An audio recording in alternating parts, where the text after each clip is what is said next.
This is the download recap from Sounds Profitable, the most important news from this week and why it matters to people in the business of podcasting that my voice is going. I'm Gavin Gaddis, getting over a cold. This week's top stories include Podcast London coming up next week, so I'm going to tell you where we're going.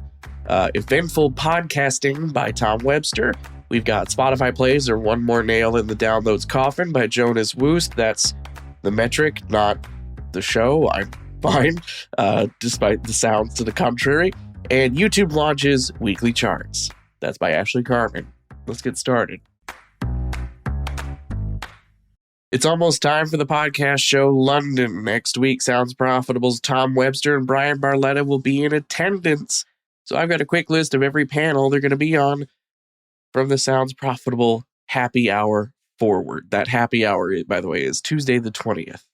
First up, Tom Webster will kick things off at 10 a.m. Wednesday, May 21st, with Podcasting's Place in the Advertising Landscape. That'll then be followed by a deeper look at news podcasting with NPR on the Meet the Expert stage, and that happens on Thursday, the 22nd at 3:20 p.m.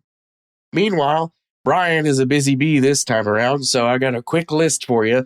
There's just one on Wednesday, and then we got 4 on Thursday. So for Wednesday at 1:10 p.m., mic check.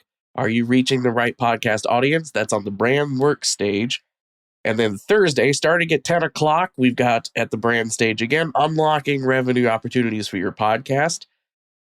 And then at 10:40, we have the Global Sales Opportunity, podcasting's worldwide boom into ad revenue, also on the Brand Work stage. At 1 o'clock, the studio stage will have Earning Money from Video Podcast, Has the Game Changed? And finally, at 2:30 p.m., the future of audio in an AI-driven creative landscape. That'll be at the Ask the Expert stage.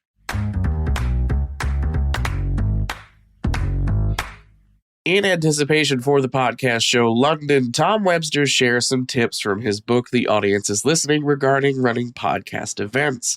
Sometimes a live show version of a podcast in itself is enough to be a special event for audiences, but especially within the context of digital events, podcasts need to pull out all the stops. A quote from Webster, quote, "For some podcasts, just doing a regular show before a live audience is enough of an event to be an event, because your audience gets to have a level of access they typically never have. But now I don't think that is enough to really stand out in an environment where the only variety in our days is what virtual background we're all using. Pull out all the stops, bring back guests from your best episodes, pull in the biggest star you can grab, redo some of your best bits. The point is, don't treat it simply like a video version of your typical show. Treat it like it's the last show you'll ever do." End quote. Scarcity also works to make things special, whether it's limiting how many live shows are performed in a year or limiting audience numbers so they for sure sell out each time. This helps prevent audiences from simply thinking, "I'll catch the next one." And one of the biggest secret weapons for live events, especially digital ones, breaking the fourth wall to engage the audience directly, especially in a virtual context, as I said before. I read ahead a little bit, didn't I? Fan engagement goes a long way, even if it's something as simple as occasionally acknowledging audience with going to the chat.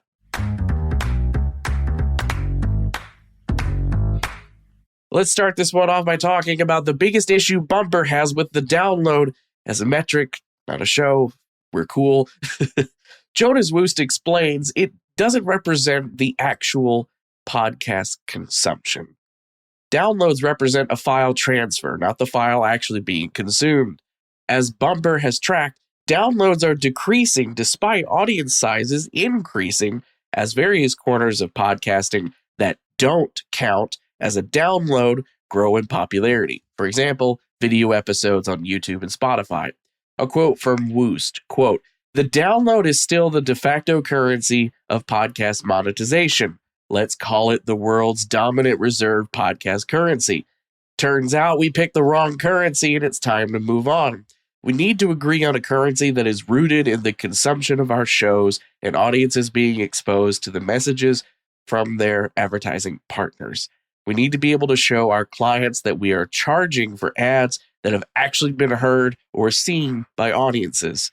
Spotify introducing a public play metric actually offers an opportunity to better report our ad partners and prove that the message was heard by those audiences. This means we need to have a broader conversation and collaboration within our industry and agree on what that new reserve currency is going to be. End quote. Woost and Dan Meisner are planning to host an invite-only discussion on the death of the download and the future of podcast measurement at Podcast Show London next week.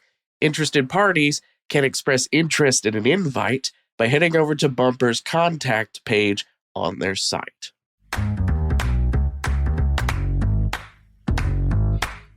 Yesterday afternoon, Ashley Carmen posted to LinkedIn a screenshot of a new YouTube chart, Weekly Top Podcast Shows. The first iteration of the chart tracks the watch time for podcasts on YouTube from May 5th through the 11th. This US-only chart, unsurprisingly, favors video-forward podcasts, with the Joe Rogan Experience, Kill Tony, and Rotten Mango in the top 3. Meanwhile, audio-only hits like Dateline make no appearance in the top 10, while niche YouTube-first productions that don't regularly chart on other platforms, for example, Smosh Reads Reddit stories, take those places. The new chart landing page is available in the newsletter version of today's episode.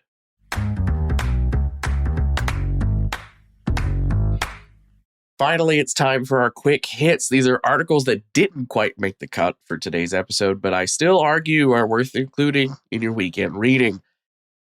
First up, Podcast Perspectives from the Podglomerate interviewed Katie Conans, program lead for audio and podcasts at NASA. They talked NASA's audio strategy and how they bring science communication to podcasting. Podcast Show co-founder Jason Carter sat down with the Podcast Business Journal to discuss what's new at this year's event. Speaking of, quick reminder about our happy hour. We have a link for consideration in the newsletter of today's issue, by the way. Signal Hill Insights President Paul Riesmandel has a new blog breaking down 4 reasons why you should be using audience surveys. Wondercraft's new report on generative AI use and content creation debuted on Wednesday in a Digiday article, and it is available for full download. I'm linking directly to it in today's issue. And TED Audio Collective has partnered with Magellan AI to use their measurement tech to measure listener engagement across the stable of TED podcasts. That was the download brought to you by Sounds Profitable. I know I went through today's stories fast, so be sure to check the links to every article mentioned right in your podcast listening app or at the download section of soundsprofitable.com. I'm Gavin Gaddis. Our producers are myself, Brian Barletta, and Tom Webster. Special thanks to you for sticking with me as I stuffily brought you all the top stories you might have missed from the past week. I'll see you on Monday. Until then, robot. Download complete.